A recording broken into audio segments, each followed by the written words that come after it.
Good morning everyone. कैसे आप लोग?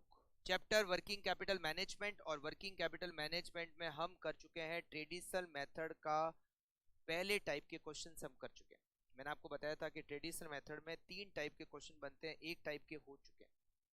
आज हम स्टार्ट करते हैं सेकंड टाइप के क्वेश्चंस। पहले टाइप के क्वेश्चंस में क्या था? वर्किंग कैपिटल में हमें पर यूनिट डिटेल दे रखी थी, यूनिट्स पर एनम की डिटेल दे रखी थी, और हमें करंट एसेट्स और करंट लायबिलिटी के बहुत सारे कंपोनेंट की कैलकुलेशन करके वर्किंग कैपिटल को कैलकुलेट करना था। बट इन सेकंड टाइप के क्वेश्चन जो है उसमें आपको पर यूनिट डिटेल दे ही नहीं रखी है, ना तो material per unit, labour per unit, overhead per unit, selling price per unit, मतलब कुछ भी पर यूनिट आपके पास में नहीं है। सेकंड, यूनिट्स भी नहीं आपके पास। अब आपको क्या किया हुआ होगा, सारे खर्चे और जो सेल्स है वो सीधे 1 साल के दे रखे होंगे। जैसे मटेरियल कॉस्ट 1 साल की 5 लाख, लेबर कॉस्ट 1 साल की 7 लाख, ओवरहेड 1 साल के 3 लाख, इस तरह से सेल्स 1 साल की 20 लाख। तो आपको सीधे 1 साल की डिटेल दे रखी है और आपको करंट एसेट्स और करंट लायबिलिटी की कैलकुलेशन करनी है। अब यहां पर आपको कैसे कैलकुलेशन करनी है मैं आपको बताता हूं कि कौन से कंपोनेंट की कैलकुलेशन कौन से अमाउंट पे करनी है। मतलब जैसे रॉ मटेरियल का स्टॉक किस अमाउंट पे निकलेगा, डब्ल्यूआईपी का स्टॉक किस अमाउंट पे निकलेगा, फिनिश गुड्स का स्टॉक कौन से अमाउंट पे निकलेगा, से डेटर किस पे कैलकुलेट होंगे, ये सब मैं आपको वन बाय वन बता देता हूँ, लिखा देता हूँ। और फिर हम क्वेश्चन, ये जो सेकंड टाइप के क्वेश्चन है इसके लिए यहाँ 2 क्वेश्चन हम करेंगे, एक तो क्वेश्चन नंबर 8 और एक क्वेश्चन नंबर 9। 2 क्वेश्चन करेंगे जो सेकंड टाइप के जो ट्रेडिशनल मेथड में क्वेश्चन है, ठीक है। तो देखो मैं आपको लिखा देता हूं कि कौन से कंपोनेंट की कैलकुलेशन आपको कहां पे करनी है, किस अमाउंट पे करनी है। क्योंकि अब आपको पर यूनिट तो कुछ दिया हुआ नहीं है, आपको सीधे सीधे टोटल अमाउंट दे रखा होगा 1 साल का, ठीक है। आप लिखिए, सबसे पहले हम लेते हैं रॉ मटेरियल का स्टॉक। मतलब ये हो गया current assets and current liability, और उसका वैल्यूएशन किस पे करना है, वैल्यूएशन किस पे करना है। रॉ मटेरियल स्टॉक का वैल्यूएशन रॉ मटेरियल कॉस्ट पे ही करना है। रॉ मटेरियल की जो कॉस्ट होगी उस पे रॉ मटेरियल स्टॉक का वैल्यूएशन होगा। डब्ल्यूआईपी स्टॉक का वैल्यूएशन आपको मटेरियल 100%, अगर कुछ नहीं दे रखा है तो material 100% plus 50% wages and factory overhead, wages और फैक्ट्री ओवरहेड का 50%, वो जो अमाउंट आएगा उस पर डब्ल्यूआईपी स्टॉक का वैल्यूएशन होगा। फिनिश गुड्स स्टॉक का वैल्यूएशन होगा कॉस्ट ऑफ गुड्स सोल्ड पे, कॉस्ट ऑफ गुड्स सोल्ड पे फिनिश गुड्स का वैल्यूएशन होगा। डेटर का वैल्यूएशन होगा टोटल कॉस्ट, और टोटल कॉस्ट का मतलब हो गया सेल्स माइनस नेट प्रॉफिट और माइनस डेप्रिसिएशन। अच्छा, फिनिश गुड्स स्टॉक का भी कॉस्ट ऑफ गुड्स सोल्ड में अगर डेप्रिसिएशन जुड़ा हुआ है तो माइनस डेप्रिसिएशन, अगर डेप्रिसिएशन जुड़ा हुआ है तो। डब्ल्यूआईपी स्टॉक में भी factory overhead, factory overhead excluding depreciation लिख देता हूं, एक्सक्लूडिंग डेप्रिसिएशन, ठीक है। डेटर के बाद में प्रीपेड एक्सपेंसेस, अगर कोई खर्चा प्रीपेड है तो जो खर्चा प्रीपेड है उसी पर उसका वैल्यूएशन होगा। क्रेडिटर का वैल्यूएशन रॉ मटेरियल की कॉस्ट पे होगा, और अगर कोई खर्चा आउटस्टैंडिंग है तो एक्सपेंसेस पर ही उसका वैल्यूएशन होगा। मतलब मैंने यहाँ लिखा है कि कौन से कंपोनेंट का वैल्यूएशन आपको किस पे करना है, ठीक है। ये लिस्ट नोट कर लो, फिर हम क्वेश्चन नंबर 8 स्टार्ट करते हैं। इजी है, मतलब ज़्यादा ऐसा कुछ डिफिकल्ट नहीं है इसमें, ठीक है। हाँ, okay.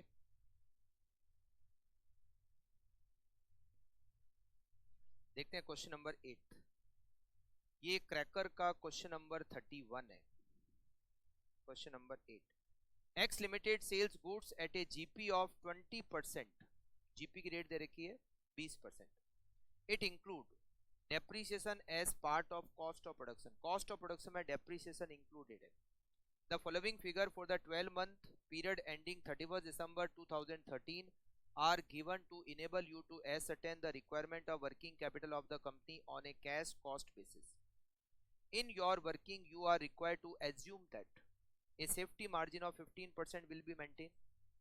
Cash is to be held to the extent of 50% of current liability, मतलब कैश की कैलकुलेशन करंट लाइबिलिटी की कैलकुलेशन के बाद होगी.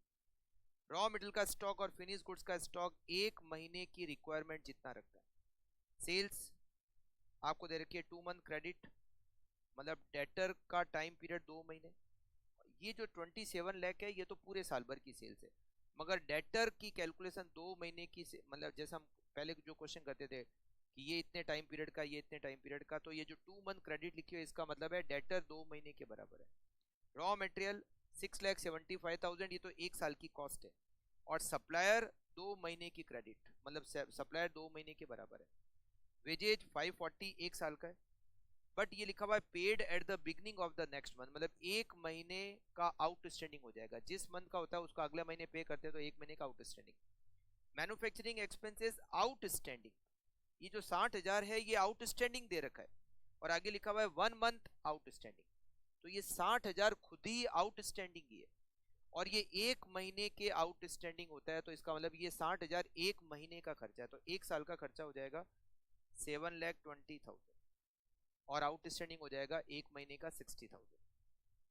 एडमिनिस्ट्रेटिव एक्सपेंसेस 1 साल का 180, 1 महीने का आउटस्टैंडिंग, और सेल्स प्रमोशन एक्सपेंसेस 90,000 1 साल का, उसमें क्वार्टरली इन एडवांस है, मतलब प्रीपेड है.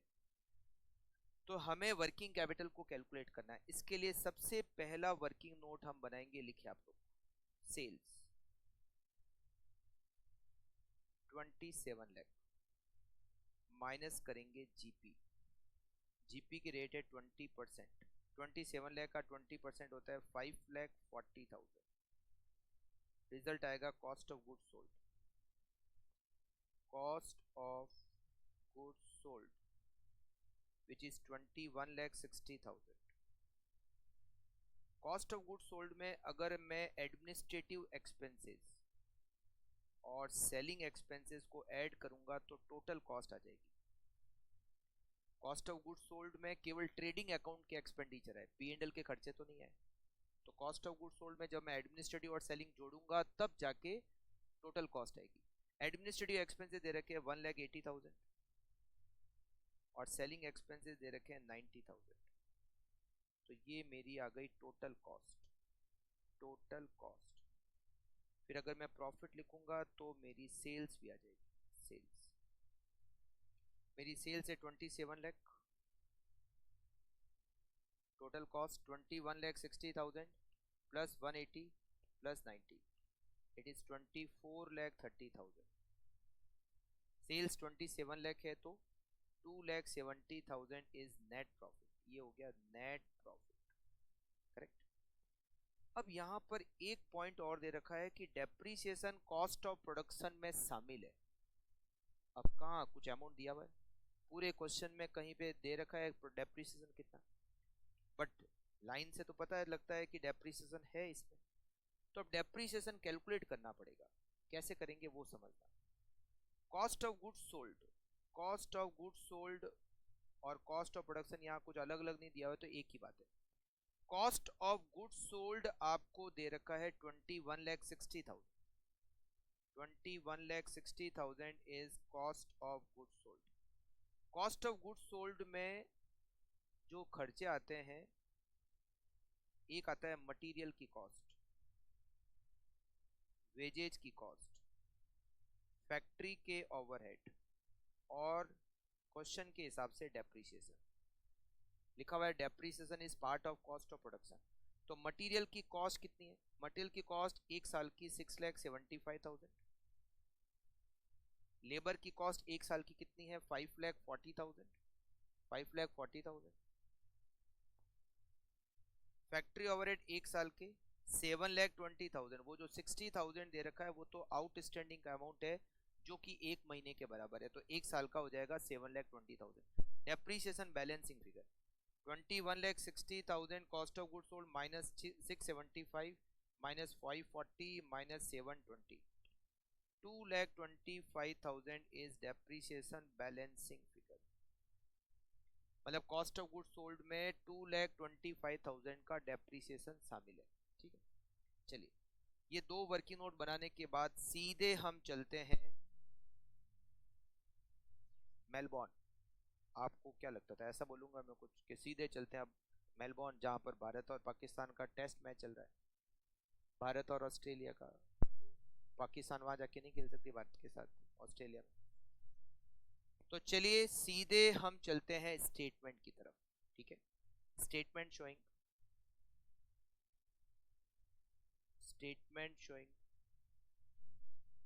Working capital requirement.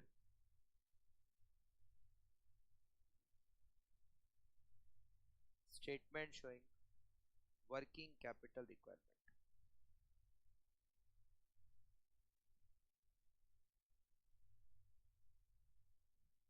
अरे भाई टेस्ट मैच नहीं चल रहा है, 2020 चल रहा है, अब तो खुश है मतलब। ओके, टेस्ट मैच वहां जाके क्यों खेलेंगे, 2020 हो सकता है, खुश।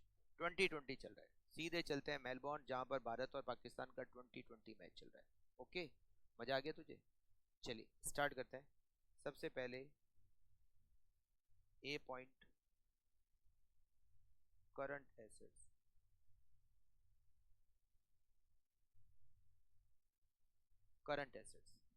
करंट एसेट्स में सबसे पहले रॉ मटेरियल का स्टॉक।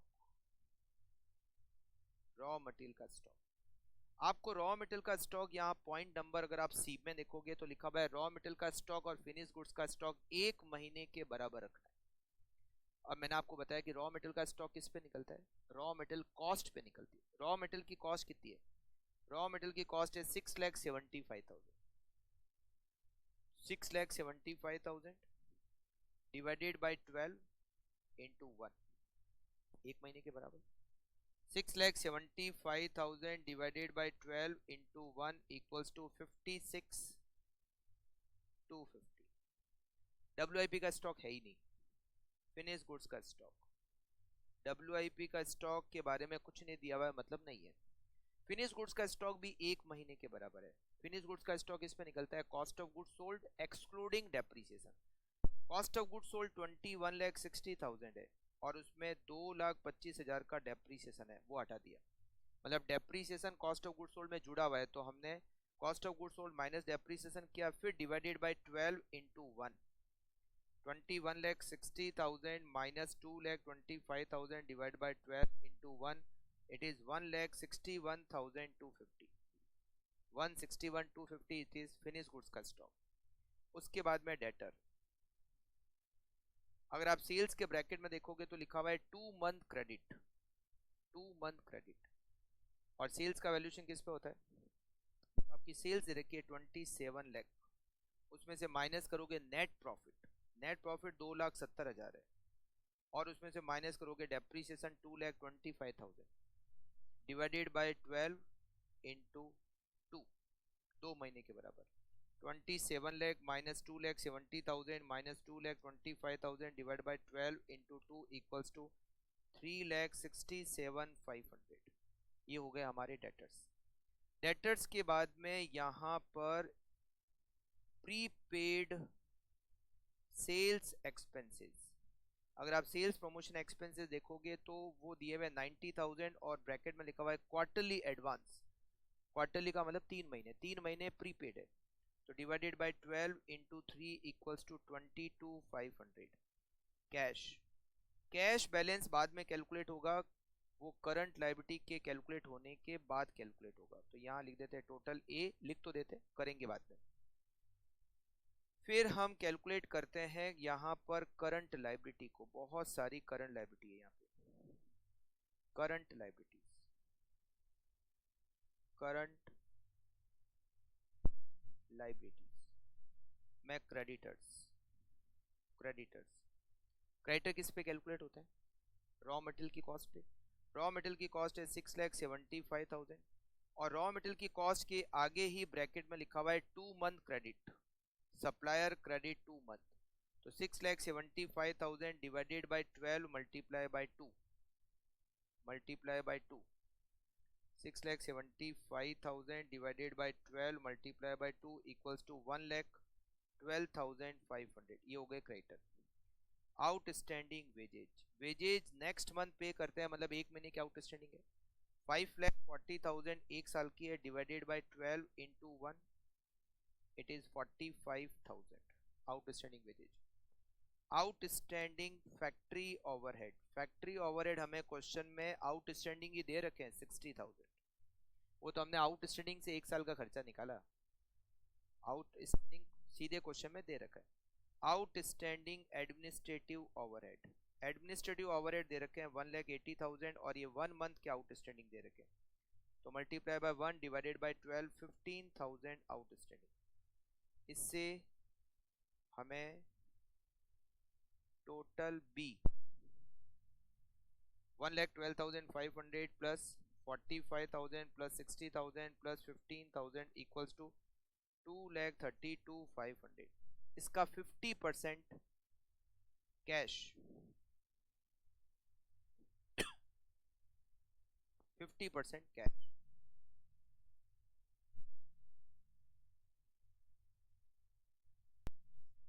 इसका 50% करंट लायबिलिटी का, 2,32,500 का 50%, 116,250। करंट एसेट्स की टोटल लगाते हैं,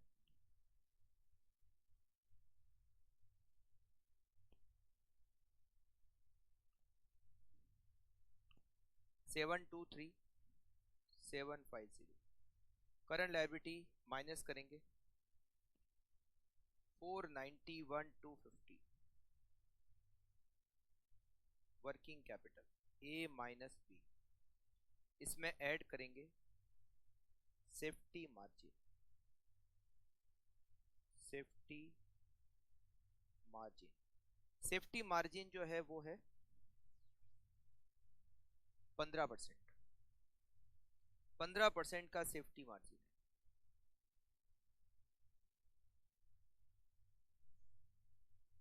73688, तो आपको वर्किंग कैपिटल मिल जाएगी 564,938।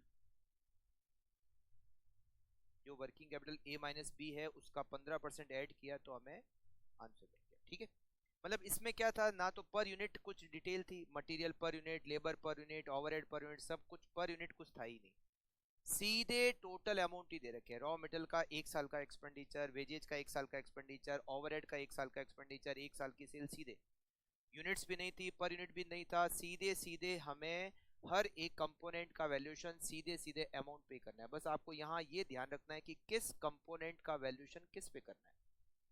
ठीक है, तो material, raw material stock, raw material की कॉस्ट पे, डब्ल्यूआईपी का 100% material, 50% labour, 50% factory overhead, finish goods का कॉस्ट ऑफ गुड्स सोल्ड पे, डेटर का total cost minus sale, total sales minus net profit, अच्छा टोटल सेल्स में से वैसे भी नेट प्रॉफिट माइनस करोगे तो टोटल कॉस्ट आएगी, अगर डेप्रीसिएशन है तो उसको हटा दो, तो टोटल कॉस्ट माइनस डेप्रीसिएशन। अगर कोई एक्सपेंसेस आउटस्टैंडिंग है या प्रीपेड है तो उस खर्चे पर ही उसका सीधा सीधा वैल्यूएशन करना है, क्रेडिटर्स का रॉ मटेरियल के ऊपर वैल्यूएशन करना है। इजी, चलिए आगे देखते हैं next question, question number 9th, और ये क्रैकर का क्वेश्चन नंबर 28 है, मई 2011 में ये एग्जाम में आ चुका है। The management of MNP Company Limited is planning to expand its business and consult you to prepare an estimate of working capital statement. Following annual information given, domestic sales 24 lakh जो कि एक महीने की क्रेडिट पे, और एक्सपोर्ट सेल्स 10,80,000 ये 3 महीने की क्रेडिट पे। मतलब डोमेस्टिक सेल्स के जो डेटर है उनका टाइम पीरियड अलग है, और एक्सपोर्ट सेल्स के जो डेटर है उनका टाइम पीरियड अलग है, दोनों का टाइम पीरियड ही अलग अलग दे रखा है। और यह लिखा हुआ है डोमेस्टिक सेलिंग प्राइस जो है उससे 10% कम है एक्सपोर्ट की सेलिंग प्राइस, मतलब एक्सपोर्ट में सेलिंग प्राइस कम है, डोमेस्टिक में ज्यादा है। Material used 9 lakh, supply credit 2 month, wages 720, half month outstanding, manufacturing expense 10 month, 1 month outstanding, administrative expense 240, 1 month outstanding, sales promotion expense 150, quarterly advance, और इनकम टैक्स पेबल 4 इंस्टॉलमेंट देनी है जिसमें से एक इंस्टॉलमेंट नेक्स्ट ईयर पे करेंगे, मतलब एक इंस्टॉलमेंट आउटस्टैंडिंग हो गई। तो यहाँ पर करंट लायबिलिटी में आउटस्टैंडिंग इनकम टैक्स या फिर प्रोविजन फॉर इनकम टैक्स या फिर इनकम टैक्स पेबल, आप इनकम टैक्स पेबल भी लिख सकते हो, एक इंस्टॉलमेंट आउटस्टैंडिंग है। द कंपनी की 1 month stock of raw material का स्टॉक 1 महीना, फिनिश गुड्स का भी 1 महीना, and believing keeping 2,50,000 available to it, मतलब 2,50,000 कैश बैलेंस रखता है, बट उसके पास में ओवरड्राफ्ट लिमिट पड़ी है 75,000 की, तो 2.5 लाख रुपए कैश बैलेंस रखने की जरूरत नहीं, उसके पास 75,000 की लिमिट है जो वो जब चाहे तब यूज कर सकता है, तो उसको बैलेंस कम रखना पड़ेगा, 2.5 लाख माइनस 75,000, उसको कैश बैलेंस रखना पड़ेगा 1,75,000, क्योंकि 75,000 की लिमिट वो कभी यूज कर सकता है, कभी भी, वो अभी यूज नहीं हो रखी है। जीपी की रेट दे रखी है डोमेस्टिक सेल्स पे 20%, इग्नोर डब्ल्यूआईपी है ही नहीं, डेप्रिसिएशन भी नहीं है, चलो 12% मार्जिन फॉर कॉन्टीजेंसी। अब इसमें एक जगह दिक्कत आएगी, वो मैं बिल्कुल आपको बताऊंगा, अभी आप इसको ध्यान से समझना, ठीक है। सबसे पहले working note 1 GP rate, GP rate, GP rate सबसे पहले तो डोमेस्टिक और एक्सपोर्ट। देखो डोमेस्टिक में जीपी की रेट 20% है, मतलब अगर सेलिंग प्राइस 100 रुपए तो कॉस्ट 80 और जीपी हो गया 20, जीपी 20 तो जीपी रेट हो गई 20%, सही है। जीपी रेट 20% का मतलब यही हुआ कि अगर मैं सेलिंग प्राइस को 100 मानूंगा तो मेरी कॉस्ट 80 है, जीपी 20 है और जीपी सेल्स का 20% है। बट एक्सपोर्ट में जो सेलिंग प्राइस है वो 10% कम है डोमेस्टिक प्राइस से, मगर कॉस्ट तो उतनी लगती है। आपने सेलिंग प्राइस कम चार्ज की तो क्या हुआ, आपकी कॉस्ट तो 80 रुपीज ही लग रही है। कहीं भी बेचो आप, डोमेस्टिक बेचो चाहे एक्सपोर्ट बेचो, चीज जो बन रही है उसकी कॉस्ट तो सेम ही आएगी।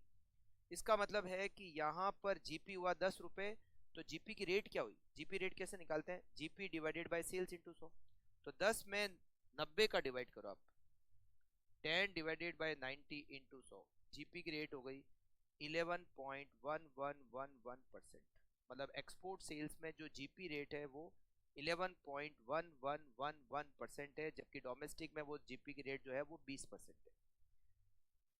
जीपी की रेट हो गई सेकंड। अब यहाँ पर देखो क्या है कि डेटर्स जो है उनको हम अलग अलग टाइम पीरियड दे रहे हैं। जो डोमेस्टिक सेल्स के डेटर है उनका टाइम पीरियड अलग है, क्रेडिट पीरियड 1 महीना है, जबकि जो एक्सपोर्ट सेल्स है उसमें क्रेडिट पीरियड 3 महीने।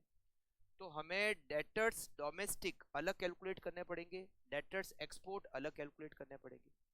अब डेटर का वैल्यूएशन किस पे होता है, कॉस्ट पे होता है, या डेप्रिसिएशन तो है नहीं, तो sales minus net profit, cost पे वैल्यूएशन होता है। तो इसका मतलब है कि हमें डेटर के लिए जो कॉस्ट है वो डोमेस्टिक डेटर के लिए अलग कॉस्ट निकालनी पड़ेगी और एक्सपोर्ट वाले डेटर के लिए अलग कॉस्ट निकालनी पड़ेगी। तो कॉस्ट पे वैल्यूएशन होता है ना, तो सेल्स माइनस प्रॉफिट, तो इसके लिए हमें दोनों की कॉस्ट निकालनी पड़ेगी। अब बिल्कुल ध्यान से समझना, लिखना मत, अभी आप लिखना मत, समझना, ठीक है। हाँ देखो हम क्या करेंगे, यहाँ पर स्टेटमेंट बनाएंगे, डोमेस्टिक सेल्स का अलग, एक्सपोर्ट सेल्स का अलग, और ये हो गया टोटल। जैसे सबसे पहले सेल्स, सेल्स में से जीपी माइनस करेंगे तो आपका कॉस्ट ऑफ गुड्स सोल्ड आ जाएगा, cost of goods sold, correct. Sales आपको दे रखी है 24 लाख और 10 लाख 80,000, 24 लाख और 10 लाख 80,000, टोटल सेल्स हो गई 34 लाख 80,000। जीपी, यहाँ जीपी है 20%, तो 4 लाख 80,000, यहाँ 10 लाख 80,000 का 10 लाख 80,000 मल्टीप्लाई बाय 11.1111%, तो ये हो गया 1,20,000, 1,20,000 जीपी, दोनों का जीपी मिला के हो गया 6 लाख, ठीक है। Cost of goods sold domestic sales की अलग आ गई, एक्सपोर्ट सेल्स की भी अलग आ गई, तो ये हो गया 19,20,000 और ये हो गया 9,60,000, दोनों मिलकर ये हो गए 28,80,000, करेक्ट। अब हमें इसमें क्या करना पड़ता है, एडमिनिस्ट्रेटिव एक्सपेंसेस, लिखना मत आप अभी, एडमिनिस्ट्रेटिव एक्सपेंसेस और सेलिंग एक्सपेंसेस को जोड़ना पड़ता है, तब जाके हमें मिलती है टोटल कॉस्ट, करेक्ट है, ये मिलती है टोटल कॉस्ट, लिखना मत बिल्कुल आप लोग, टोटल कॉस्ट आती है। अब एडमिनिस्ट्रेटिव एक्सपेंसेस यहाँ पर दिए हुए 240 और सेलिंग एक्सपेंसेस दे रखे हैं 150, तो 240 ये टोटल दिए हुए 240 और 150, ये आपको एडमिनिस्ट्रेटिव सेलिंग दिए हुए। अब बात ये आती है कि एडमिनिस्ट्रेटिव, हमें अगर डोमेस्टिक सेल्स की टोटल कॉस्ट अलग चाहिए और एक्सपोर्ट सेल्स की टोटल अलग कॉस्ट चाहिए, क्यों टोटल कॉस्ट क्यों चाहिए? क्योंकि टोटल कॉस्ट पे ही हम वैल्यूएशन करते हैं डेटर का, और इसके डेटर को 1 महीना है, इसके डेटर को 3 महीने, तो दोनों की टोटल कॉस्ट भी अलग अलग चाहिए। बट इसके लिए आपको क्या करना पड़ेगा, ये जो एडमिनिस्ट्रेटिव एक्सपेंसेस इसको इन दोनों में बांटना पड़ेगा, और सेलिंग एक्सपेंसेस को भी इन दोनों में बांटना पड़ेगा, तभी जाके आपको टोटल कॉस्ट दोनों की अलग अलग मिलेगी। अब यहाँ पर अलग अलग कैसे करें, ऐसा कुछ क्वेश्चन में दिया भी नहीं है कि एडमिनिस्ट्रेटिव एक्सपेंसेस को ऐसे बांटो डोमेस्टिक सेल्स और एक्सपोर्ट सेल्स में, और सेलिंग एक्सपेंसेस को ऐसे बांटो, ऐसा कुछ रेशियो क्वेश्चन में दिया हुआ नहीं है। तो इंस्टीट्यूट के सजेस्टेड आंसर में कैसे सॉल्व किया भाई इसको, उन्होंने क्या किया, या मॉड्यूल में भी दे रखा है, मॉड्यूल ने कैसे सॉल्व किया, उन्होंने क्या किया, डोमेस्टिक सेल्स के जो डेटर है उसका valuation cost of goods sold पे कर दिया टोटल कॉस्ट की बजाय। एडमिनिस्ट्रेटिव और एक्सपेंसेस, एडमिनिस्ट्रेटिव और सेलिंग को बांटने का कोई तरीका तो है नहीं, तो उन्होंने क्या किया, डेटर का वैल्यूएशन सीधे कॉस्ट ऑफ गुड्स सोल्ड पे कर दिया। डोमेस्टिक सेल्स के जो डेटर थे उनका वैल्यूएशन सीधा 19,20,000 पे, और एक्सपोर्ट सेल्स के जो डेटर है उनका वैल्यूएशन सीधे 9,60,000 पे। एडमिनिस्ट्रेटिव और सेलिंग को उसमें लिए ही नहीं। ठीक है, तो ठीक है, जैसा इंस्टीट्यूट ने किया है वैसा अपन मॉड्यूल में जैसा किया है वैसा कर देते हैं, तो आगे हमको इसकी जरूरत ही नहीं है, ये यहाँ तक ही बनाओ। ठीक है, अब हम कर सकते हैं जो भी कैलकुलेशन करनी है। Statement showing,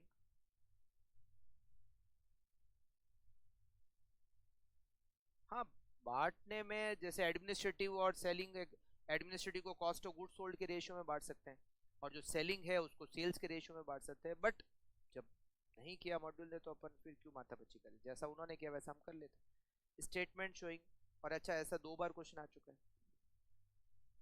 statement showing working capital requirement,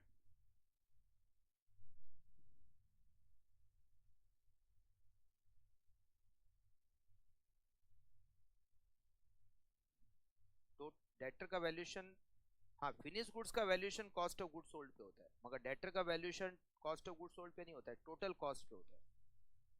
sales minus GP नहीं, सेल्स माइनस एनपी पे होता है। फिनिश गुड्स का वैल्यूएशन सेल्स माइनस जीपी पे होता है, मतलब कॉस्ट ऑफ गुड्स सोल्ड पे, मगर डेटर का वैल्यूएशन सेल्स माइनस एनपी पे होता है, कॉस्ट ऑफ मतलब टोटल कॉस्ट पे। सबसे पहले यहां पर लिखते हैं current assets, current assets, current assets में रॉ मटेरियल का stock, raw material stock, raw material का स्टॉक हमें यहाँ दे रखा है, फिनिश गुड्स का और रॉ मटेरियल दोनों का स्टॉक 1 महीने के बराबर दे रखा है। तो यहाँ पर रॉ मटेरियल की कॉस्ट कितनी, रॉ मटेरियल की कॉस्ट 1 साल की दे रखी है हमें 9 लाख, तो 9 lakh multiply by 1 divided by 12, 1 महीने का है तो 9 lakh divided by 12, 75,000। Finish WIP का स्टॉक नहीं है, फिनिश गुड्स का stock cost of goods sold पे, कॉस्ट ऑफ गुड्स सोल्ड जो टोटल है ना वो 28,80,000 है, ये अलग अलग तो डेटर के वैल्यूएशन के काम आएगी। 28,80,000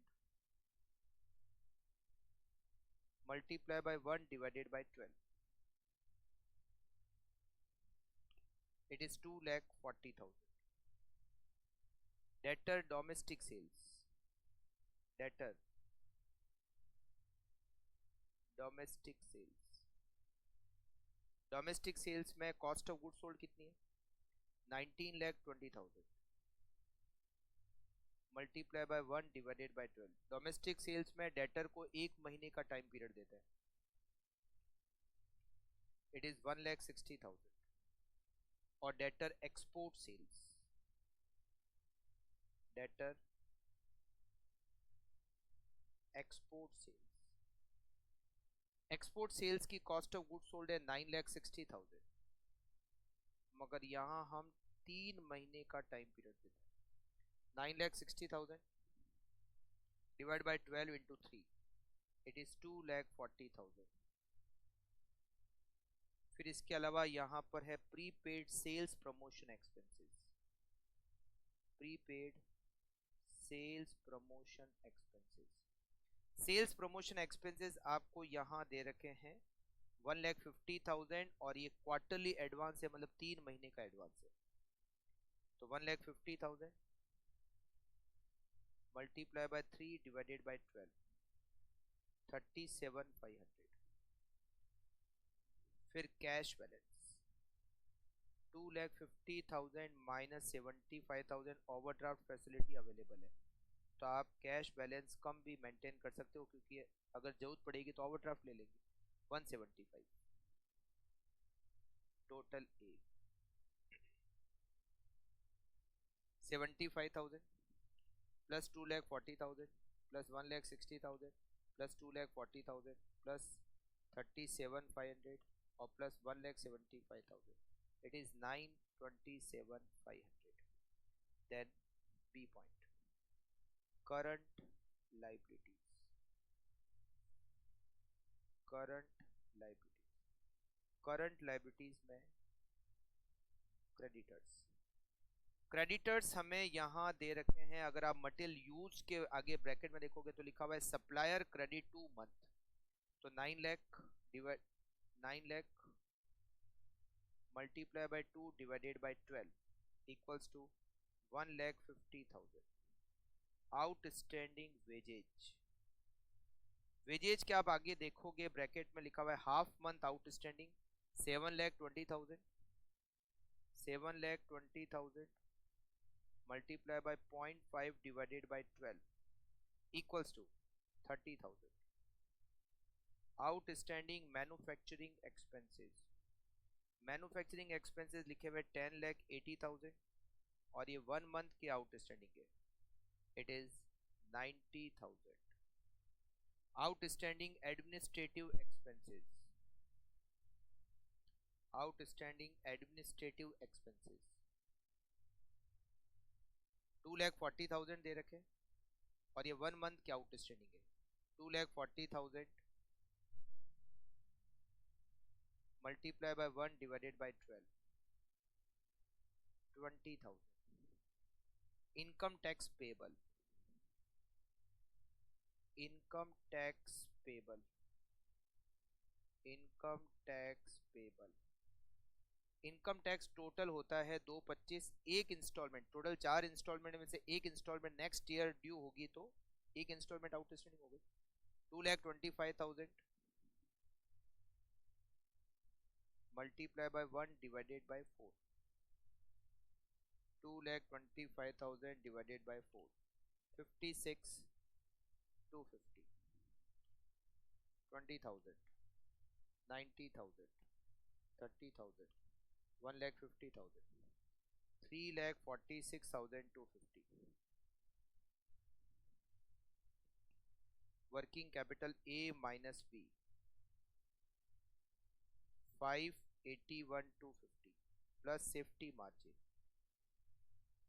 सेफ्टी मार्जिन 12%, 12%, 6,9750।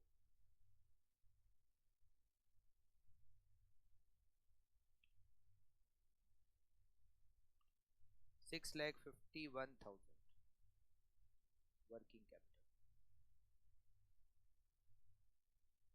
करेक्ट।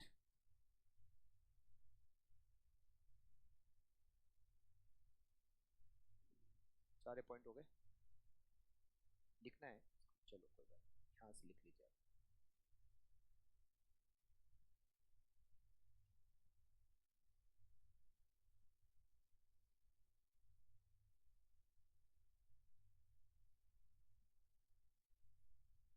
और फिर ये आपके सेकंड टाइप के जो क्वेश्चंस है वो कंप्लीट हो गए।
फिर हम इसके बाद में करने वाले हैं तीसरे टाइप के क्वेश्चन।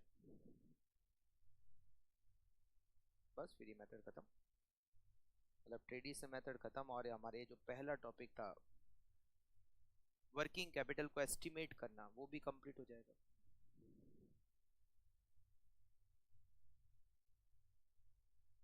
हाँ मैंने कहा ना आपको इजी है, ऐसा कुछ भारी वाली बात नहीं है।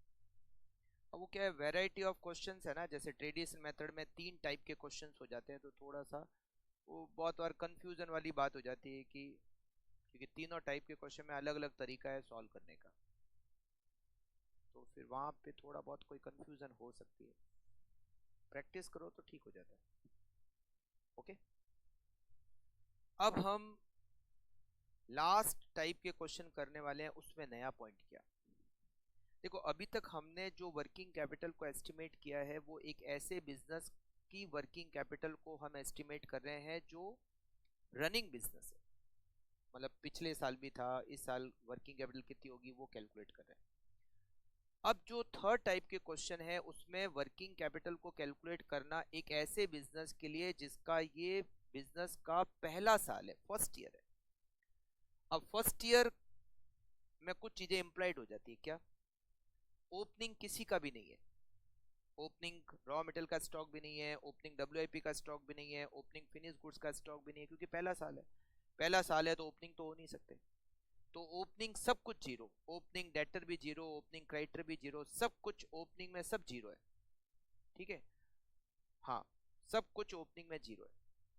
तो यहाँ पर कहीं कहीं पर कुछ कैलकुलेशन में दिक्कत आती है, मगर मैंने उसका एक छोटा तरीका निकाला है। अगर आपका क्वेश्चन कहे कि ये बिजनेस का फर्स्ट ईयर है, फर्स्ट ईयर है बिजनेस का, तो क्वेश्चन सॉल्व करने का जो तरीका है मैं आपको बहुत छोटा तरीके से बताऊंगा कि ऐसे सॉल्व करो, तो बहुत आराम से और पतली गली में से आप निकल जाओगे, मतलब सॉल्व आराम से कर पाओगे। ठीक है, बहुत छोटा तरीका बताऊंगा, 2-3 वर्किंग नोट बनाने हैं और उस 2-3 वर्किंग नोट से आपकी मतलब नैया पार हो जाएगी।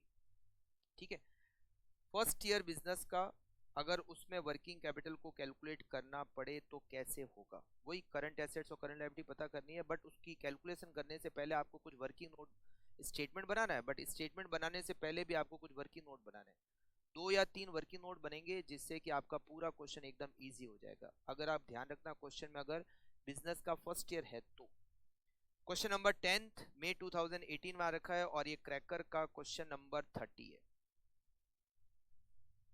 दे limited A newly formed company, देखो क्या लिखा हुआ है, ए न्यूली फॉर्म्ड कंपनी मतलब नया बिजनेस है ना, has applied to the private bank for the first time for financing its working capital requirement. देखो लिखा हुआ है न्यूली फॉर्म्ड कंपनी, जैसे न्यूली फॉर्म्ड कंपनी का क्वेश्चन आता है मतलब हम थर्ड कैटेगरी के क्वेश्चंस में आ चुके हैं। अब कैसे करना है पूरा सॉल्व करने का एकदम तरीका, मैं जो तरीका बताऊंगा एकदम वो कहता है सस्ता सुंदर और टिकाऊ, एकदम टाइम पे काम करेगा, बट जो जो वर्किंग नोट मैं बताता हूँ वैसे बना के आपको सॉल्व करना है। ठीक है, हाँ, following information are available about the projections for the current year, मतलब करंट ईयर में क्या हमारी एक्टिविटीज होगी। एस्टिमेटेड लेवल ऑफ एक्टिविटी 31,200 तो हम यूनिट कंप्लीट करेंगे, मतलब फिनिश गुड्स बनेगी 31,200 यूनिट्स, और डब्ल्यूआईपी की यूनिट्स होगी 12,000, मतलब पूरे साल भर में 31,200 यूनिट का तो हम प्रोडक्शन करेंगे, और जब ईयर एंड होगा तो 12,000 यूनिट हमारी डब्ल्यूआईपी स्टॉक में रहेगी। ये पूरे साल भर की एक्टिविटी। अब इस 31,200 जो फिनिश गुड्स बनाएंगे, जो 31,200 फिनिश गुड्स बनाएंगे उसमें से कुछ बेच भी देंगे और बाकी का स्टॉक में बच जाएगा फिनिश गुड्स का स्टॉक। ये 12,000 तो डब्ल्यूआईपी का स्टॉक बचेगा। रॉ मटेरियल की कॉस्ट 40 पर यूनिट, लेबर 15 रुपये पर यूनिट, ओवरहेड 40 रुपये पर यूनिट जिसमें 10 रुपये डेप्रीसिएशन के शामिल है। सेलिंग प्राइस 130, रॉ मटेरियल का स्टॉक 30 डेज कंजम्पशन के बराबर, डब्ल्यूआईपी का स्टॉक 100% मटेरियल, और कन्वर्जन कॉस्ट जिसको हम वेजेज और ओवरहेड कहते हैं, वेजेज और ओवरहेड 50% है। फिनिश गुड्स का स्टॉक 24,000 यूनिट।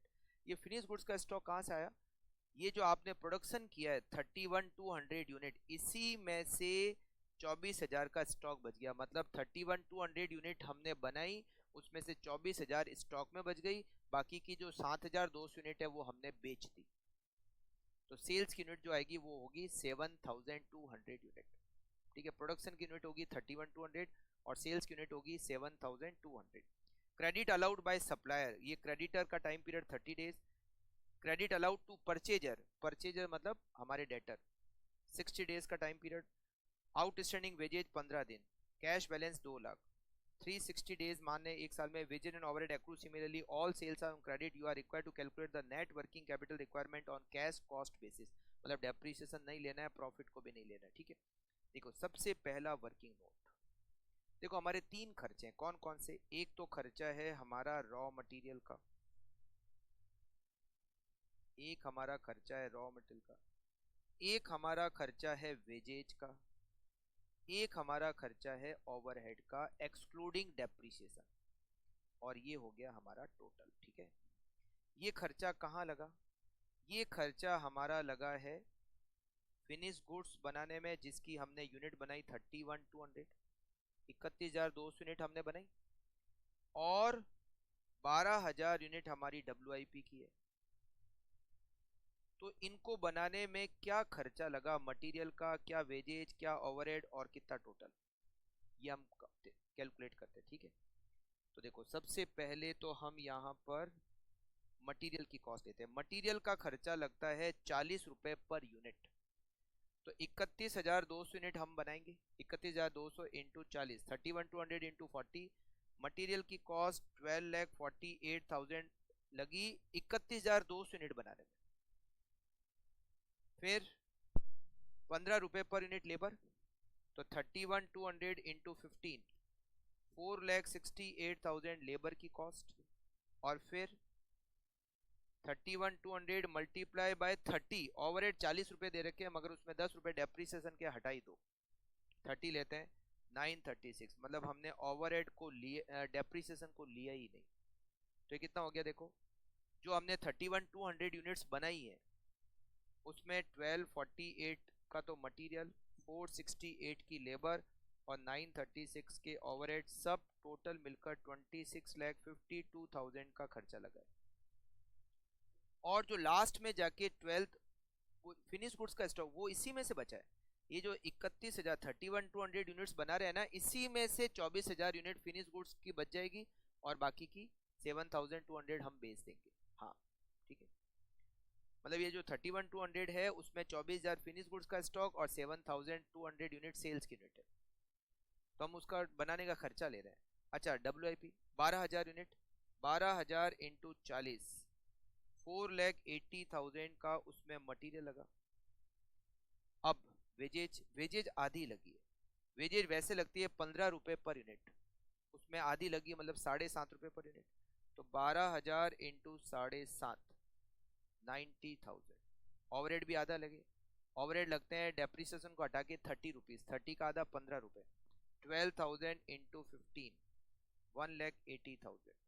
तो WIP में टोटल खर्चा लगा 480 प्लस 90,000 प्लस 1,80,000, इट इज 7,50,000। तो टोटल साल भर में मटेरियल की cost 1248 plus 480, it is 17,28,000। 468 plus 90,000, it is 5,58,000। 9,36,000 plus 1,80,000, 11,16,000, और टोटल 26,52,000 प्लस 7,50,000, it is 34,02,000।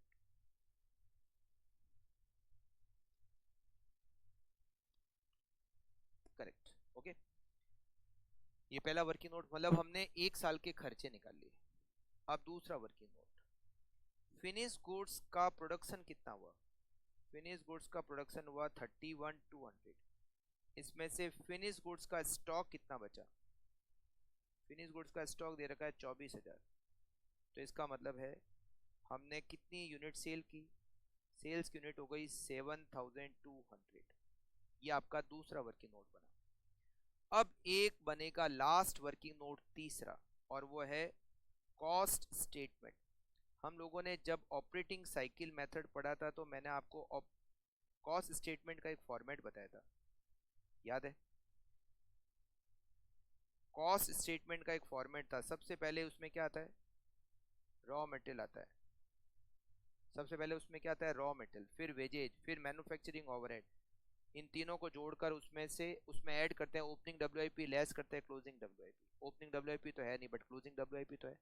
फिर उसमें ऐड करते हैं ओपनिंग फिनिश गुड्स, लेस करते हैं क्लोजिंग फिनिश गुड्स, तो आता है कॉस्ट ऑफ गुड्स सोल्ड। फिर कॉस्ट ऑफ गुड्स सोल्ड में एडमिनिस्ट्रेटिव एक्सपेंसेस और सेलिंग एक्सपेंसेस को जोड़ते हैं तो आती है टोटल कॉस्ट। सेल्स लिखते हैं तो नेट प्रॉफिट आता है ना। तो वही कॉस्ट स्टेटमेंट आपको बनाना है बस। ये लास्ट वर्किंग नोट बनेगा और उसके बाद में हम बनाएंगे स्टेटमेंट वर्किंग कैपिटल को कैलकुलेट करने का।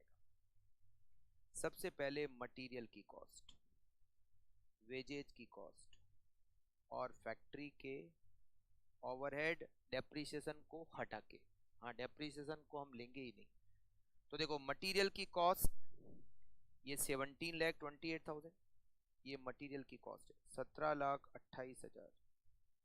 लेबर की कॉस्ट 558, ये लेबर की कॉस्ट टोटल 558।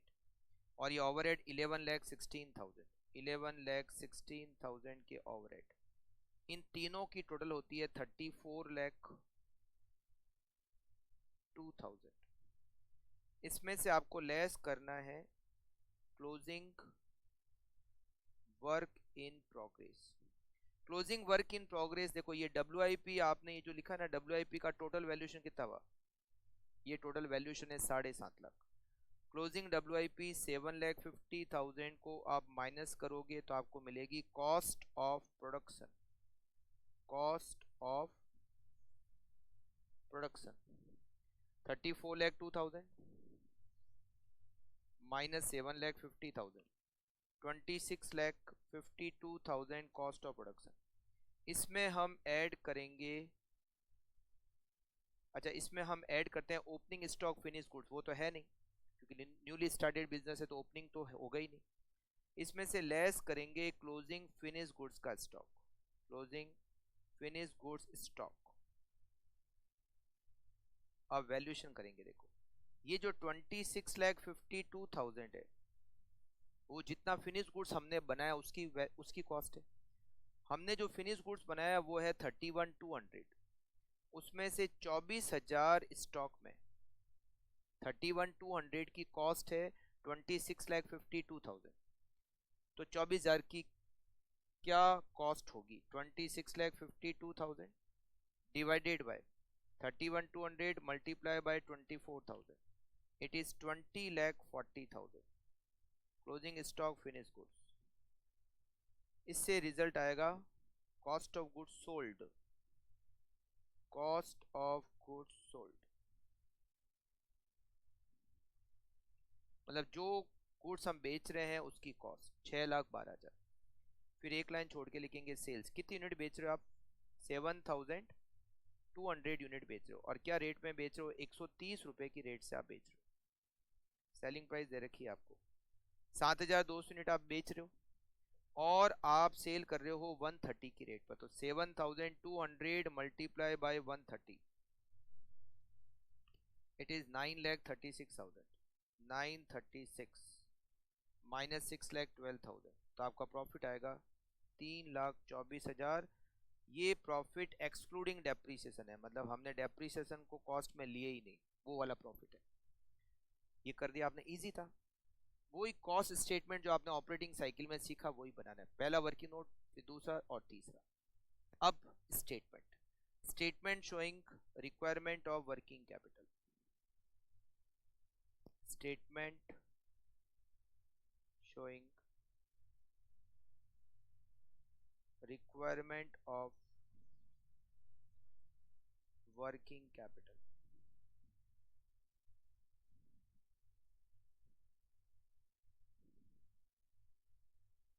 अब वर्किंग कैपिटल को कैलकुलेट करने का स्टेटमेंट बनाते हैं।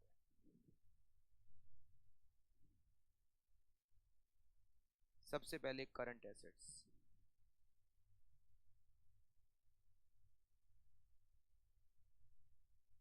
करंट एसेट्स में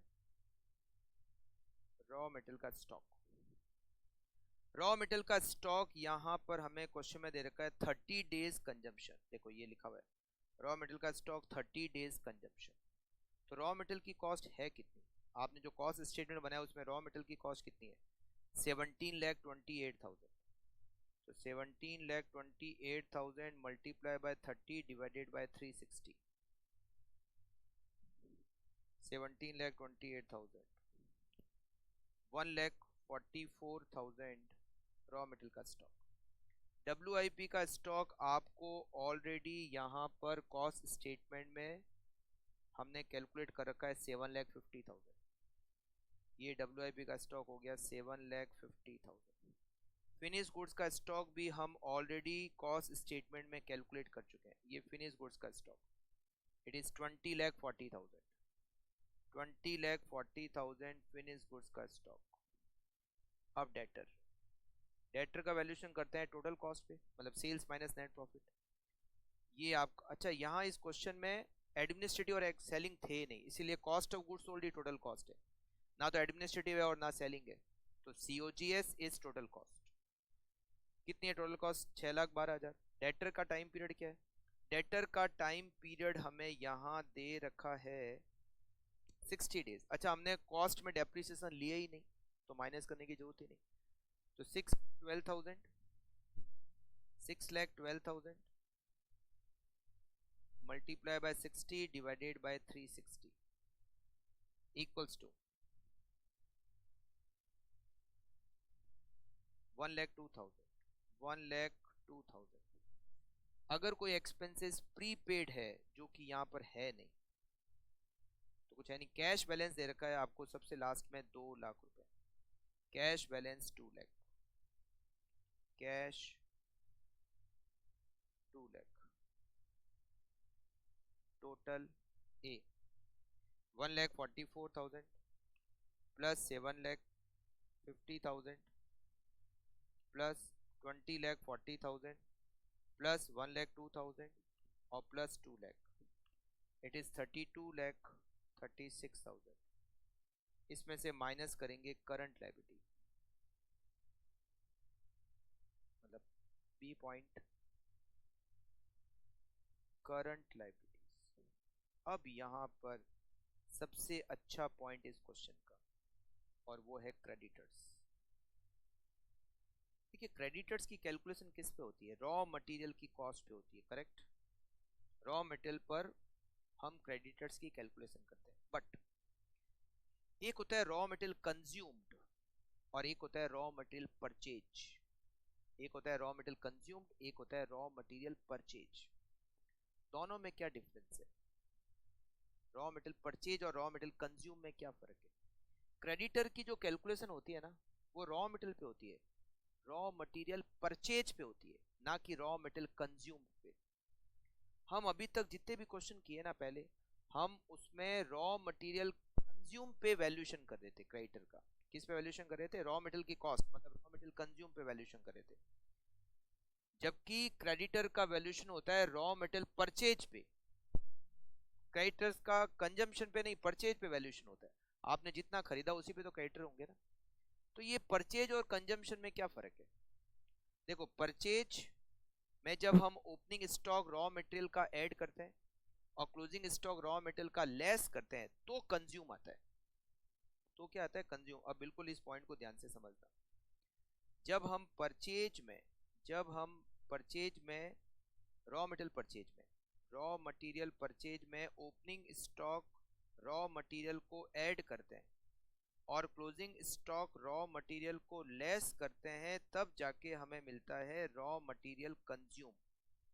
रॉ मटेरियल कंज्यूम्ड, ये कंज्यूम्ड है, ये परचेज है। इसमें ओपनिंग ऐड होगा, क्लोजिंग लेस होगा, तब जाके कंज्यूम आएगा। अभी तक जो भी हमने क्वेश्चन किए वो न्यूली स्टार्टेड बिजनेस के नहीं थे, मतलब बिजनेस का पहला साल नहीं था। बिजनेस का अगर पहला साल नहीं है तो रॉ मटेरियल का ओपनिंग स्टॉक भी होगा, रॉ मटेरियल का क्लोजिंग स्टॉक भी होगा। तो जनरली हम ये एज्यूम कर रहे थे अभी तक कि रॉ मटेरियल का ओपनिंग और क्लोजिंग स्टॉक दोनों के दोनों बराबर होंगे, मतलब जितना क्लोजिंग स्टॉक है उतना ही ओपनिंग स्टॉक हमारा होगा। हमने ऐसा एज्यूम किया अभी तक सारे क्वेश्चंस में। क्यों एज्यूम किया? क्योंकि बिजनेस का पहला साल तो है नहीं, तो रनिंग ईयर है, रनिंग ईयर में ओपनिंग स्टॉक भी होगा, क्लोजिंग स्टॉक भी होगा। नहीं दे रखे हैं तो दोनों इक्वल मान लो। अगर दोनों इक्वल मान लिए जाए तो purchase is equal to consumption, मतलब कंजम्पशन जो है वही परचेज है। जितना आप कंज्यूम कर रहे हो उतना आप खरीद रहे हो। और आप क्रेडिटर्स का वैल्यूएशन करते हो परचेज पे। अब जब परचेज कंजम्पशन के बराबर है तो आप क्रेडिटर का वैल्यूएशन कंजम्पशन पर कर रहे थे, बट अब ऐसा नहीं होगा। क्यों नहीं होगा? क्योंकि न्यूली स्टार्टेड बिजनेस में आप ये नहीं कह सकते कि जितना क्लोजिंग है उतना ही ओपनिंग है। ओपनिंग तो है ही नहीं, ओपनिंग तो है ही नहीं। ओपनिंग वहां पर क्या हो गया? ओपनिंग वहां पे हो गया जीरो। ये जीरो है, ओपनिंग तो जीरो है ना। तो क्या परचेज और कंजम्पशन अभी भी बराबर हुए? नहीं। अब आपको परचेज निकालनी पड़ेगी। कंजम्पशन को आप परचेज नहीं मान सकते क्योंकि आपका ओपनिंग जीरो है बट क्लोजिंग तो है। क्लोजिंग कहाँ है? देखो कंज्यूम कितना हुआ। सबसे पहले तो ये मैं आपको बताता हूँ, ये कंज्यूम, ये आपने जो कॉस्ट स्टेटमेंट बनाया है इसमें जो मटेरियल की कॉस्ट निकाली है, ये रॉ मटेरियल कंज्यूम्ड है। इट इज 17,28,000, 17,28,000, 17,28,000 ये रॉ मटेरियल कंज्यूम्ड है। क्लोजिंग स्टॉक रॉ मटेरियल का, आपने ये जो करंट एसेट्स में सबसे पहले रॉ मटेरियल का स्टॉक निकाला है, ये क्लोजिंग स्टॉक ही तो है। इट इज 144, ये आपका क्लोजिंग स्टॉक हो गया। अब यहाँ पर ओपनिंग स्टॉक तो जीरो है, नील, क्योंकि फर्स्ट ईयर है बिजनेस का। तो आपकी परचेज कितनी हो गई? आप 17,28,000, ये 17,28,000, 17,28,000 में जब आप 144 को ऐड करोगे तो आपकी परचेज आएगी 18,72,000। 18 लाख। अब आप देखो, ऐसा देखिए, आपने रॉ मटेरियल कितना खरीदा? 18,72,000 का, उसमें से 144 का क्लोजिंग बच गया और बाकी का 17,28,000 आपने कंज्यूम कर लिया। अब यहां पर न्यूली स्टार्टेड बिजनेस में आपकी परचेज और कंजम्पशन दोनों बराबर नहीं है, तो आपको परचेज कैलकुलेट करनी पड़ेगी। और इसके लिए आपको क्या करना पड़ेगा? जो आपका कंजम्पशन है उसमें क्लोजिंग स्टॉक रॉ मटेरियल को ऐड करना पड़ेगा, और ओपनिंग स्टॉक को वैसे लेस करते हैं बट ओपनिंग स्टॉक तो जीरो है। तो आपको कंजम्पशन में क्लोजिंग स्टॉक को ऐड करना पड़ेगा, रिजल्ट आएगा परचेज, और उस परचेज पर आपको क्रेडिटर का वैल्यूएशन करना पड़ेगा। समझ रहे हो ना? चलो आप इसको ऐसे समझो, मान लो आप एक दुकान लगाते हो, है ना, एक आपने एक दुकान मोबाइल की, आपने एक मोबाइल की दुकान लगाई, एक ही टाइप के मोबाइल रखते हो आप। मान लो आपने एक दुकान लगाई, एक ही टाइप के मोबाइल रखते हो, ठीक है। आपका काम क्या है? मोबाइल खरीदना, दुकान में रखना, ग्राहक आए उसको बेचना, ठीक है। आप ये चाहते हो, आपको ऐसा लगता है कि हर महीने आप 1,000 मोबाइल बेच दोगे। आपको ऐसा लगता है कि आप हर महीने 1,000 मोबाइल बेच दोगे, और आप ये चाहते हो कि मेरे पास में 200 मोबाइल का स्टॉक हमेशा रहना चाहिए। कितना रहना चाहिए? 200 मोबाइल का स्टॉक हमेशा रहना चाहिए। और आपने 1 जनवरी को दुकान स्टार्ट की है, आपने 1 जनवरी को दुकान स्टार्ट की है। तो आप मुझे ये बताओ कि आप जनवरी में कितने मोबाइल खरीदोगे? मोबाइल कंपनी से आप मोबाइल खरीदोगे फिर बेचोगे, तो आप जनवरी में कितने मोबाइल खरीदोगे? आपको लगता है हर महीने 1,000 बिक जाएंगे, और 200 आपको स्टॉक में भी चाहिए। At a time, every time आपके पास 200 का स्टॉक होना चाहिए। तो आप जनवरी में, एकदम करेक्ट आंसर है, गजब दिमाग लगाए, एकदम सही कहा इन्होंने। हम जनवरी में मोबाइल खरीदेंगे 1,200, 1,000 तो बेचने के लिए और 200 स्टॉक में भी तो चाहिए। 1 जनवरी से दुकान स्टार्ट हुई है तो पहले तो कुछ स्टॉक था ही नहीं। तो हम जनवरी में खरीदेंगे 1,200 मोबाइल, 1,000 बेचने के लिए और 200 स्टॉक के लिए। अब आप मुझे ये बताओ, फरवरी में कितने मोबाइल खरीदोगे? फरवरी में आप मोबाइल कंपनी से कितने मोबाइल खरीदोगे? बिल्कुल सही है, 1,000 ही खरीदोगे। क्यों? क्योंकि फरवरी में आपको 1,000 बेचने के लिए चाहिए और क्लोजिंग में 200 चाहिए, तो ओपनिंग 200 हो गया ना भाई। जनवरी का जो क्लोजिंग है वो फरवरी का ओपनिंग हो गया। अब तो क्या होगा, आप हर महीने, केवल जनवरी में आपको 1,200 खरीदने हैं, 1,000 बेचने के लिए, 200 स्टॉक रखने के लिए। मगर फरवरी में आपको अब 1,000 ही खरीदने हैं, मार्च में आपको 1,000 ही खरीदने हैं, मई आपको 1,000 ही खरीदने हैं। मतलब जो पहला महीना है उसमें आपको जो स्टॉक रखना है वो भी खरीदना पड़ेगा, मगर बाकी के महीने में आपको जितना बेचना है उतना ही खरीदना पड़ेगा। तो जो फर्स्ट ईयर होता है उसमें परचेज ज्यादा होती है। परचेज होती है, जो फर्स्ट ईयर का रॉ मटेरियल का खर्चा होता है वो तो खरीदना ही है, जो स्टॉक रखना है रॉ मटेरियल का वो भी तो खरीदना पड़ेगा, क्योंकि वो कहाँ से आएगा। तो यहाँ पर आपको क्रेडिटर की कैलकुलेशन कैसे करनी पड़ेगी? आपके रॉ मटेरियल की कॉस्ट कितनी है? 17,28,000, 17,28,000, इसमें आप जोड़ोगे 1,44,000, फिर आप उस पर क्रेडिटर की कैलकुलेशन करोगे। क्रेडिटर किसके बराबर है? Creditor is equal to 30 days, तो फिर आप इसमें 360 का डिवाइड करोगे और 30 का मल्टीप्लाई करोगे। समझ गए? क्रेडिटर में आपको ध्यान रखना पड़ेगा, अगर न्यूली स्टार्टेड बिजनेस है तो आपको रॉ मटेरियल की कॉस्ट में क्लोजिंग स्टॉक रॉ मटेरियल को ऐड करना पड़ेगा।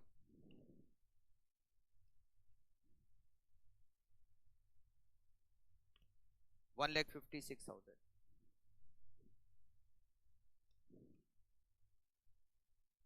सही है, ठीक है। अब देखते हैं कोई एक्सपेंसेस आउटस्टैंडिंग है क्या। यहाँ पर आपको डायरेक्ट वेजेज आउटस्टैंडिंग दे रखी है 15 दिन के बराबर, बस और कुछ नहीं है।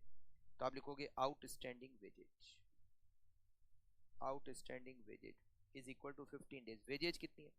वेजेज की कॉस्ट एक साल की 5,58,000 है, तो 5,58,000 multiply by 15 divided by 360। 5,58,000 divided by 360 multiplied by 15 equals to 23250 plus 1,56,000 179,250। it is total B, total B। उसके बाद working capital A minus B 30,56,750 30,56,750। इसमें कहीं भी सेफ्टी मार्जिन है क्या? नहीं है ना? हाँ ठीक है, बस ये हो गया। मतलब आपको एक तो कॉस्ट स्टेटमेंट बनाना है, उसके लिए पहले कॉस्ट निकालनी पड़ेगी, कितने टोटल खर्चे साल भर के लगेंगे, फिर कॉस्ट स्टेटमेंट बनाओ, फिर स्टेटमेंट बनाओ। एक और आपको क्रेडिटर्स में ध्यान रखना है कि रॉ मटेरियल की कॉस्ट में क्लोजिंग स्टॉक जो आपने करंट एसेट्स में सबसे पहले निकाला है रॉ मटेरियल का स्टॉक, वो क्लोजिंग स्टॉक है रॉ मटेरियल का, उसको ऐड करना पड़ेगा, फिर क्रेडिटर की कैलकुलेशन करनी पड़ेगी। परचेज पे कैलकुलेट होता है, और फर्स्ट ईयर में आप कितना रॉ मटेरियल खरीदोगे, जो रॉ मटेरियल आप कंज्यूम करोगे प्लस जो रॉ मटेरियल आप स्टॉक में रखोगे। स्टॉक वाला भी तो खरीदना पड़ेगा ना, पहला साल है तो वो आएगा कहां से? ठीक है, लिख लिया आप लोगों ने? Very good. चलिए एक और क्वेश्चन है इसका, वो भी क्वेश्चन बहुत अच्छा क्वेश्चन है, बिल्कुल भारी क्वेश्चन है, थोड़ा सा भारी है। Question number 11। ऐसा क्वेश्चन सेम टू सेम तो क्रैकर में आपको नहीं दे रखा है, बट मतलब एकदम सेम अमाउंट नहीं दे रखे है, बट सिमिलर क्वेश्चन दे रखा है, केवल अमाउंट चेंज है, और ऐसा क्वेश्चन क्रैकर का 35 है। तो ये भी सॉल्व कर लो, फिर आप क्रैकर के अमाउंट के हिसाब से घर पे कर लेना उसको, है ना? हाँ, क्रैकर का 35 question number. A company newly commencing business in 1998 has the under mentioned projected profit and loss account। हाँ, क्रैकर में केवल अमाउंट चेंज है और कुछ चेंज नहीं, बाकी लैंग्वेज एकदम सेम है। ये देखो यहाँ पर क्या लिखा हुआ है, न्यूली कमेंसिंग बिजनेस, ठीक है, सबसे पहले लिखा हुआ है सेल्स दे रखी है 42 lakh, cost of goods sold minus किया हुआ है, जीपी आ गया, उसमें एडमिनिस्ट्रेटिव और सेलिंग एक्सपेंसेस लेस किए तो profit before tax, provision for tax और नेट प्रॉफिट आ गया। The cost of goods sold has been arrived. ये जो ऊपर कॉस्ट ऑफ गुड्स सोल्ड है, ये जो ऊपर कॉस्ट ऑफ गुड्स सोल्ड है 30,60,000, इसकी डिटेल दे रखी है, material, labour, depreciation, less stock of finish goods. जितना गुड्स प्रोड्यूस किया उसका 10% क्लोजिंग स्टॉक है, और ये कॉस्ट ऑफ गुड्स सोल्ड आ गया, और ये कॉस्ट ऑफ गुड्स सोल्ड आपका ऊपर सेल्स में से माइनस हो गया। The figure given above relate only to finish goods and not to work in progress. उसने जो भी डिटेल दी वो केवल फिनिश गुड्स की दी, जबकि जितना प्रोडक्शन हमने फिनिश गुड्स का किया 15% के बराबर WIP भी है, WIP का भी स्टॉक है, जिसमें पूरा मटेरियल लगा हुआ है मगर बाकी के खर्चे 40% ही लगे। उन्होंने WIP की डिटेल को लेना ही भूल गए। मतलब जैसे अभी हमने ऊपर क्वेश्चन किया, ऊपर क्वेश्चन किया ना, ऊपर क्वेश्चन में हमने क्या किया था, देखो सॉल्व किया तो देखो ये फिनिश गुड्स की डिटेल ली हमने और ये WIP की डिटेल ली। उन्होंने क्या किया, केवल फिनिश गुड्स की डिटेल ही ली, WIP की डिटेल ली नहीं, उसके बिना ही वो प्रॉफिट वगैरह कैलकुलेट कर लिया। The company believe in keeping material equal to 2 month consumption in stock. Raw material का जो स्टॉक है वो 2 महीने के बराबर होता है। All expenses will be paid 1 month in arrear. सारे खर्चे 1 महीने का outstanding. Supplier material 1.5 month credit, creditors 1.5 महीने की क्रेडिट देता है 1.5 मंथ। सेल्स 20% कैश है, मतलब 80% क्रेडिट सेल्स। और 2 महीने की क्रेडिट पीरियड देते हैं। 90% income tax paid in advance in quarterly installment, 90% तो पे कर दिया मगर 10% तो बाकी है। Company wishes to keep ₹1 lakh in cash, 1 lakh रुपए कैश बैलेंस आपको working capital cash cost basis पे कैलकुलेट करना है। अब आप फिर से वर्किंग नोट बनाते हैं। अब यहाँ पर 2 वर्किंग नोट ही बनाने पड़ेंगे। देखो material, wages, wages and manufacturing एक साथ दिए हुए, डेप्रीसिएशन हमें लेना ही नहीं है। और ये हो गया टोटल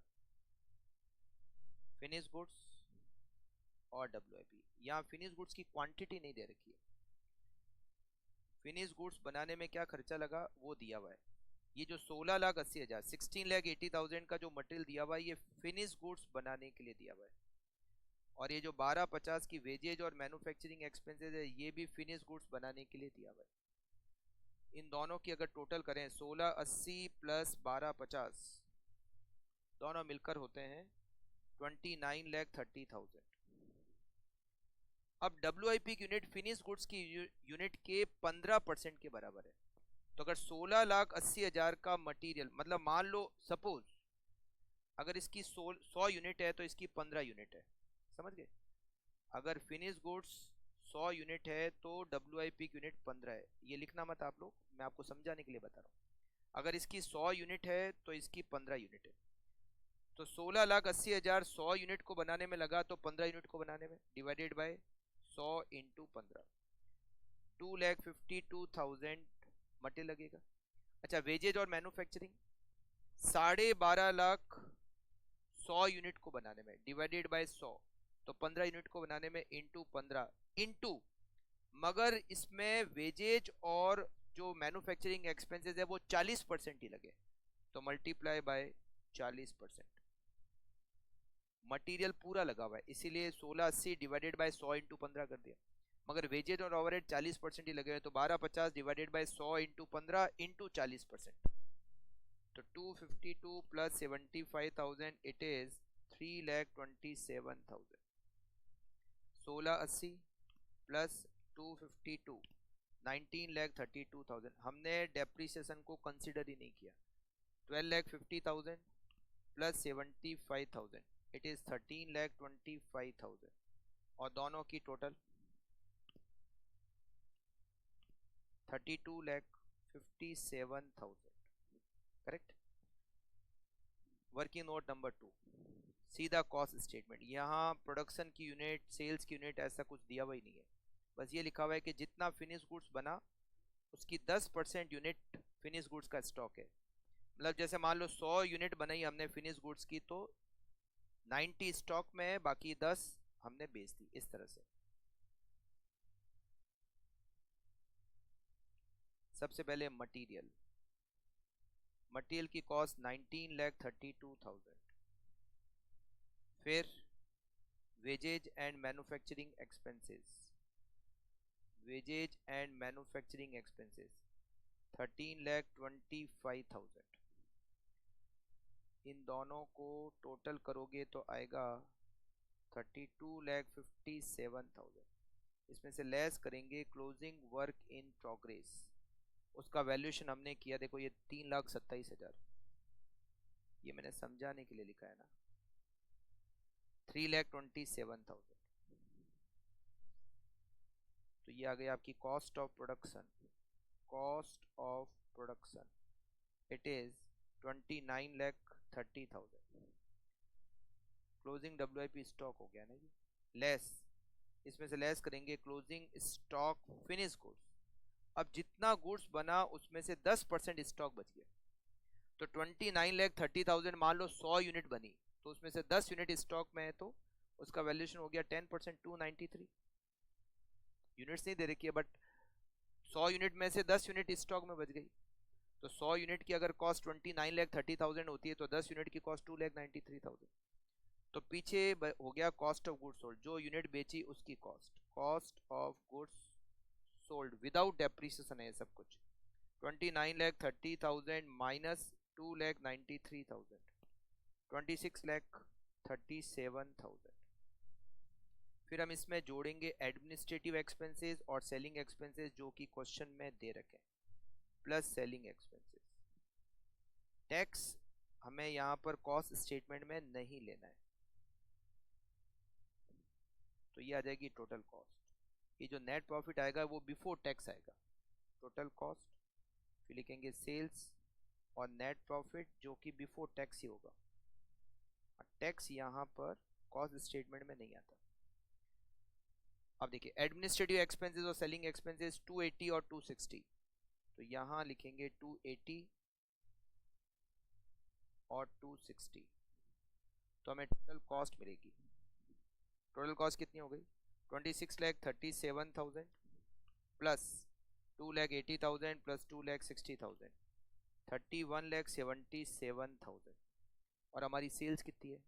हमारी सेल्स है 42 लाख, सेल्स 42 लाख। तो ये net profit without depreciation and tax है।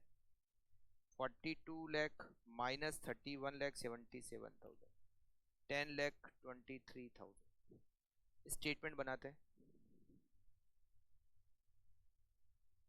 Statement showing requirement of working capital, working capital,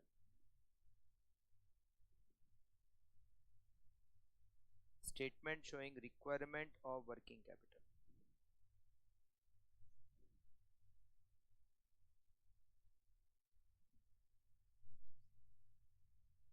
current assets,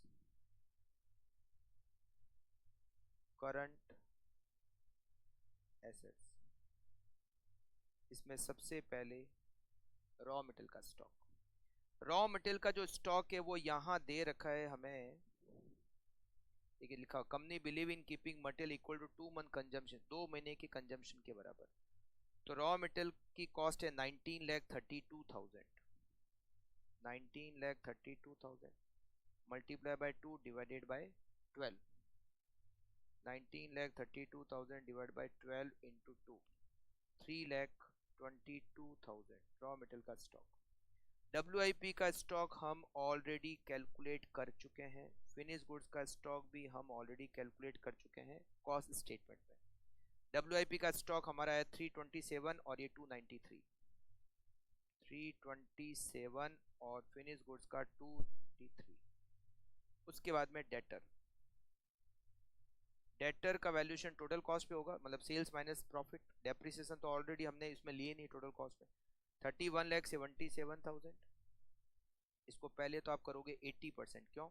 क्योंकि 20% कैश सेल्स है और बाकी की जो क्रेडिट सेल्स है वो 2 महीने के क्रेडिट पीरियड में, तो multiply bye 2/12, 2/12, 31,77,000 multiply by 80% multiply by 2 divided by 12, it is 423,600। ये डेटर हो गए। फिर आपका बचा कैश, यहाँ पर कैश बैलेंस जो है वो 1 लाख रुपए, 1 लाख रुपए आपका कैश बैलेंस। कोई भी एक्सपेंसेस प्रीपेड नहीं है। एडवांस टैक्स 90% है, मतलब टैक्स का 90% आपने पे कर दिया, फिर भी 10% तो आउटस्टैंडिंग है। Income tax payable current liability में आ जाएगा 10%। टोटल ए, टोटल ए आएगा 3,22,000 प्लस 3,27,000 प्लस 2,93,000 प्लस 4,23,600 और प्लस 1 लाख इक्वल्स टू 14,65,600। फिर हम लेंगे current liability, current liability, current liability में सबसे पहले आप लोगे क्रेडिटर्स, क्रेडिटर्स, क्रेडिटर में फिर से ध्यान रखना है क्या, 19,32,000 ये तो रॉ मटेरियल की कॉस्ट, प्लस 3,22,000 रॉ मटेरियल का स्टॉक ऐड करना है, तो परचेज आएगी, ठीक है, डिवाइडेड बाय 12 इंटू क्रेडिटर्स का टाइम पीरियड। सप्लायर से हमें टाइम पीरियड मिलता है 1.5 मंथ, मल्टीप्लाई बाय 1.5, 1.5 ये क्रेडिटर आ जाएंगे। Outstanding wages and manufacturing, wages और मैन्युफैक्चरिंग एक्सपेंस, यहाँ लिखा हुआ है सारे खर्चे 1 महीने के आउटस्टैंडिंग है, तो वेजेज और manufacturing cost 13,25,000 multiply by 1 divided by 12। Outstanding administrative expenses आपके हैं टोटल 280, तो 2,80,000 मल्टीप्लाई बाय 1 बाई 12। फिर outstanding selling expenses 2,60,000 multiply by 1 by 12 for income tax payable. Income tax का 90% तो हमने पे कर दिया। इनकम टैक्स होता कितना है, यहाँ इनकम टैक्स निकाला हुआ है 2 लाख। 2 लाख का 90% हमने एडवांस टैक्स दे दिया, फिर भी 10% तो बाकी है। आप इसको ऐसे भी कर सकते हो कि 2 लाख प्रोविजन फॉर टैक्स पूरा दिखा दो करंट लायबिलिटी में, और ऊपर करंट एसेट्स में 2 लाख का 90%, 180 एडवांस टैक्स करंट एसेट्स में दिखा दो। तो करंट एसेट्स में एडवांस टैक्स आएगा 180, provision for tax current liability में आएगा 2 लाख, तो नेट फिगर तो वैसे भी 20,000 ही रहेगा। तो आप नेट भी दिखा सकते हो और इस तरह से भी कर सकते हो, और ये आपकी करंट लायबिलिटी आ जाएगी टोटल बी, और फिर working capital A minus B. यहाँ पर कोई भी आपको सेफ्टी मार्जिन रखने की जरूरत नहीं दे रखी है। चलिए करंट एसेट्स की टोटल तो कर दी, करंट लायबिलिटी निकालते हैं। 19,32,000 डिवाइडेड बाय नहीं plus 3,22,000 divided by 12 into 1.5 equals to 281,750। 13,25,000 divided by 12 into 1 110,417। 2,80,000 divided by 12, it is 23,333. 2,60,000 divided by 12, it is 21,667, plus 20,000 plus 23,333 plus 110,417 plus 281,750, it is 4,7,167 minus 14,65,600, 10,100,8,433, it is working capital. 10,08,433 is working capital. कुछ calculation देख लेना, अगर कुछ हो तो आप correct कर देना। ओके, तो यहाँ पर आज हमारी क्लास खत्म हो गई, और हमने ये वर्किंग कैपिटल को कैलकुलेट करने का जो पहला मतलब इस चैप्टर का वर्किंग कैपिटल मैनेजमेंट का जो पहला टॉपिक था वो हमने आज कंप्लीट कर दिया। नेक्स्ट क्लास में हम करेंगे डेटर्स मैनेजमेंट, तो आप रिसीवेबल मैनेजमेंट भी कह सकते हैं। ठीक है, ओके, तो क्लास यहीं पे आज की हम एंड करते हैं। Okay, bye, thank you, take care. हाँ ठीक है, नेक्स्ट क्लास में रिसीवेबल मैनेजमेंट में आई थिंक हो सकता है कि आपको एक क्लास या मैक्सिमम साइड 2 क्लास। हाँ ठीक है, ओके, थैंक यू।